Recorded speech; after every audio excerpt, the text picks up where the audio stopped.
હા હા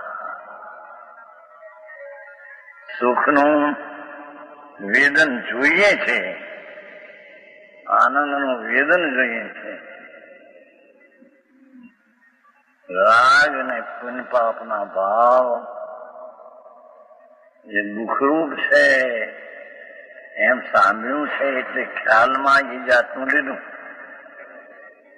પણ એ દુઃખરૂપ છે અને એના સ્થાનમાં આનંદ જોઈએ, એ સુખનું વેદન ન થાય ત્યાંથી એને મૂંઝવણ આવે.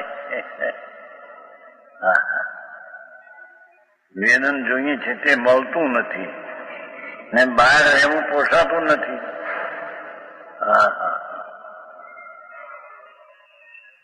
જિજ્ઞાસુને રાગમાં રહેવું પોસાતું નથી, સુખનું વેદન જોઈએ તે મળતું નથી.